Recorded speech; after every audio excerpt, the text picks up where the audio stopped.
महाभारत महाकाव्य के सबसे प्रसिद्ध पात्र जिन्हें हम भीष्म पितामह के नाम से जानते हैं, वास्तव में इनका नाम देवव्रत था और वे महाराज शांतनु एवं माता गंगा के पुत्र थे। गंगा ने शांतनु से वचन लिया था कि वे कभी भी कुछ भी करे उन्हें टोका नहीं जाए, अन्यथा वो चली जाएंगी। शांतनु उन्हें वचन दे देते हैं। विवाह के बाद गंगा अपने पुत्रों को जन्म के बाद गंगा में बहा देती, जिसे देख शांतनु को बहुत कष्ट होता है, लेकिन वे कुछ नहीं कर पाते। इस तरह गंगा अपने 7 पुत्रों को गंगा में बहा देती। जब 8वां पुत्र होता है तब शांतनु से रहा नहीं जाता और वे गंगा को टोक देते हैं। जब गंगा बताती हैं कि वो देवी गंगा हैं और उनके 7 पुत्रों को श्राप मिला था, उन्हें श्राप मुक्त करने हेतु नदी में बहाया, लेकिन अब वे अपने 8वें पुत्र को लेकर जा रही हैं क्योंकि शांतनु ने अपना वचन भंग किया है। कई वर्ष बीत जाते हैं। शांतनु उदास हर रोज गंगा के तट पर आते थे। एक दिन उन्हें वहां एक बलशाली युवक दिखाई दिया, जिसे देख शांतनु ठहर गए। तब देवी गंगा प्रकट हुई और उन्होंने शांतनु से कहा कि यह बलवान वीर आपका 8वां पुत्र है। इसे सभी वेदों, पुराणों एवं शस्त्र अस्त्र का ज्ञान है। इसके गुरु स्वयं परशुराम हैं और इसका नाम देवव्रत है, जिसे मैं आपको सौंप रही हूँ। यह सुन शांतनु प्रसन्न हो जाते हैं और उत्साह के साथ देवव्रत को हस्तिनापुर ले जाते हैं और अपने उत्तराधिकारी की घोषणा कर देते हैं, लेकिन नियति इसके बहुत विपरीत थी। इनके एक वचन ने इनका नाम एवं कर्म दोनों की दिशा ही बदल दी। भीष्म प्रतिज्ञा क्या थी?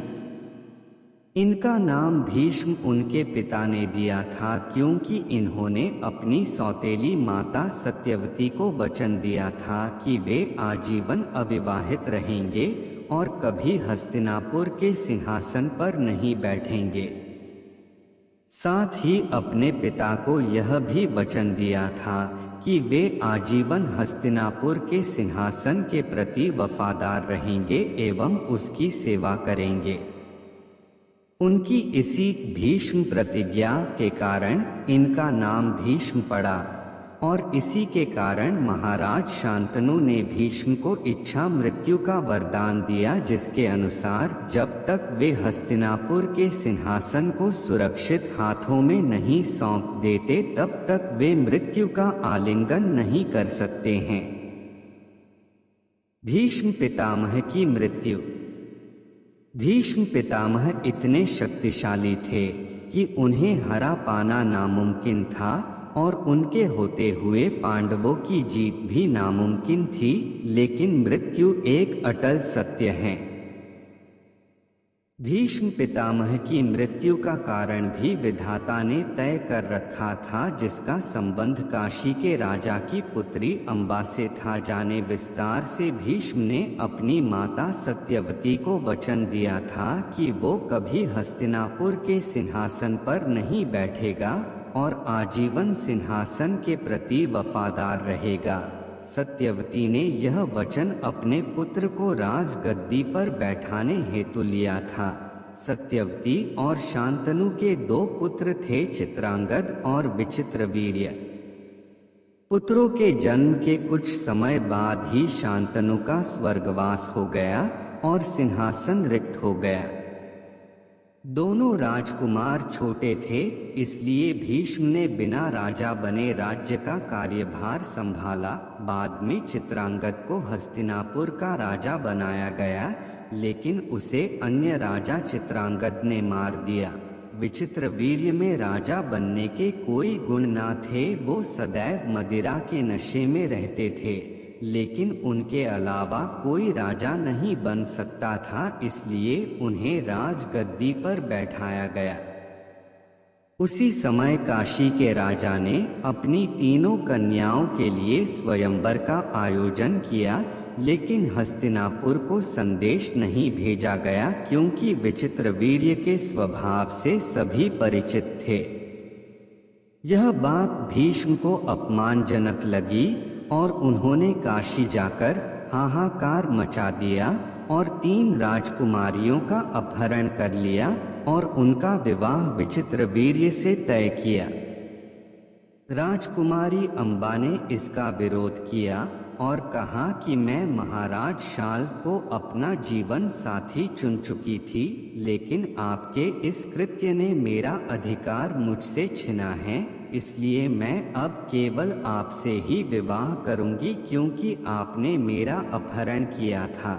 तब भीष्म ने उससे क्षमा मांगी और कहा कि हे देवी, मैं ब्रह्मचारी हूँ और अपना वचन नहीं तोड़ सकता। आपको मैंने अपने भाई विचित्रवीर्य के लिए हरा था। इस बात पर क्रोधित अम्बा भगवान शिव की तपस्या करती और अपने लिए न्याय मांगती हैं। तब भगवान शिव उसे वचन देते हैं कि अपने अगले जन्म में तुम भीष्म की मृत्यु का कारण बनोगी।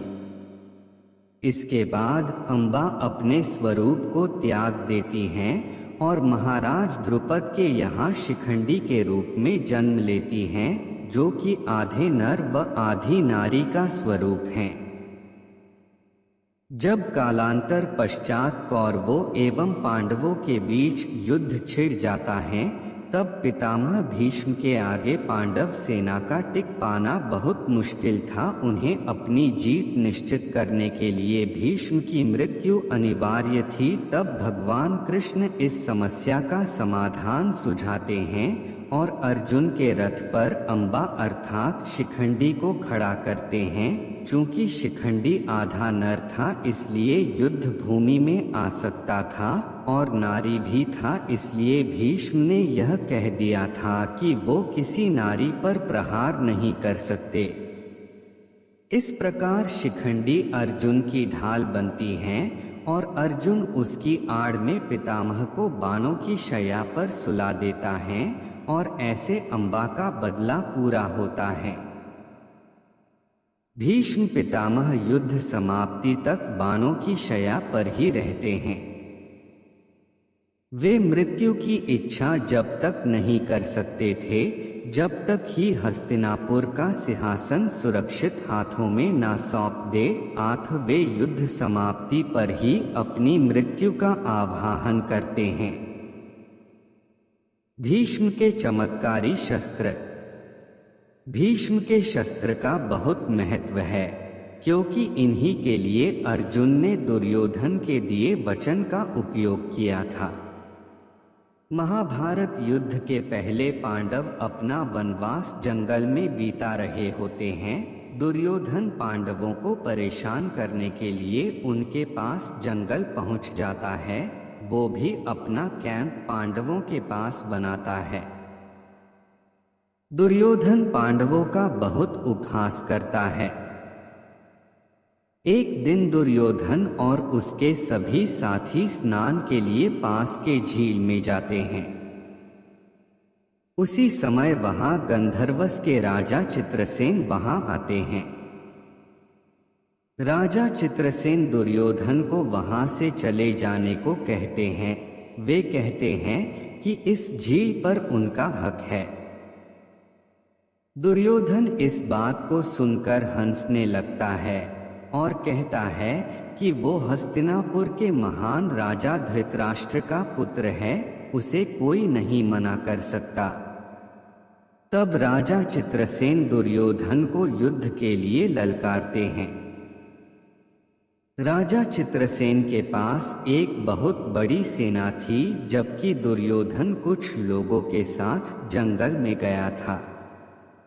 राजा चित्रसेन की सेना के द्वारा दुर्योधन के बहुत से रक्षक मार दिए जाते हैं।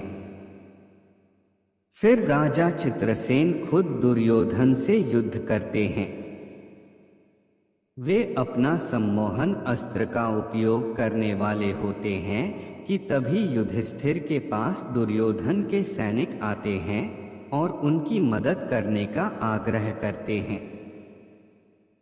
युधिष्ठिर दुर्योधन को बचाने के लिए अर्जुन को भेजते हैं। अर्जुन चित्रसेन से मिलते हैं। चित्रसेन और युधिष्ठिर अच्छे मित्र होते हैं। अर्जुन उन्हें बताते हैं कि वो युधिष्ठिर के छोटे भाई हैं और दुर्योधन हमारा चचेरा भाई। अर्जुन चित्रसेन से आग्रह करते हैं कि वो दुर्योधन को माफ कर दे और जाने दे। चित्रसेन युधिष्ठिर से अपनी मित्रता के चलते अर्जुन की बात मान जाते हैं और दुर्योधन को जाने देते हैं। दुर्योधन ये देख बहुत लज्जित होता है कि उसके सबसे बड़े शत्रु पांडव ने उसकी रक्षा की है। तब दुर्योधन पांडव को यह वचन देता कि पांडव जो चाहे वो उनसे मांग सकता है और वह उन्हें मना नहीं करेगा। कहते हैं राजा अपने वचन के लिए अपने प्राण तक दे देता है। एक क्षत्रिय राजा अपना वचन हमेशा पूरा करता है। यही दुर्योधन ने भी किया। महाभारत युद्ध के दौरान दुर्योधन भीष्म को अपने कक्ष में बुलाता है और कहता है कि वो युद्ध में वो उसके नहीं बल्कि पांडवों की तरफ से लड़ रहे हैं। दुर्योधन कहता है कि भीष्म का ज्यादा लगाव पांडवों से है और वो उसके साथ विश्वासघात कर रहे हैं। यह सुन भीष्म क्रोधित हो जाते हैं और कहते हैं कि वो कल की पांडवों को मार डालेंगे। भीष्म दुर्योधन को वचन देते हैं कि वो अपने 5 चमत्कारी तीर से 5 पांडवों के सर काट देंगे और उसे दुर्योधन को प्रस्तुत करेंगे। यह सुन भी दुर्योधन को भीष्म पर विश्वास नहीं होता है और वह उनसे वो 5 तीर अपने पास रखने को कहता है। दुर्योधन को लगता है कि कहीं भीष्म अपना मन बदल ना दे। कृष्ण को इस बात का पता चल जाता है और वे अर्जुन को बुलाकर उसे दुर्योधन के द्वारा किए गए वचन के बारे में याद दिलाते हैं और अर्जुन से कहते हैं कि वो दुर्योधन के पास जाकर भीष्म के चमत्कारी 5 तीर मांगे। अर्जुन कृष्ण की बात मान जाते हैं और दुर्योधन के पास जाकर उससे वो तीर मांग लेते हैं। दुर्योधन एक क्षत्रिय होने के नाते अपने वचन को तोड़ नहीं पाता और अर्जुन को वो 5 तीर दे देता है। इसके बाद दुर्योधन भीष्म से फिर से वो 5 तीर देने को कहता है। भीष्म यह सुन हंसने लगते हैं और कहते हैं कि वो तीर उन्हें बहुत समय तक तप करने के बाद मिले थे और फिर से उस तीर को पाना अभी नामुमकिन है। भीष्म इसके बाद दुर्योधन को ये वचन देते हैं कि अगले दिन वो अर्जुन को जरूर मार देंगे। नहीं मार पाए तो अपने आप को खत्म कर देंगे।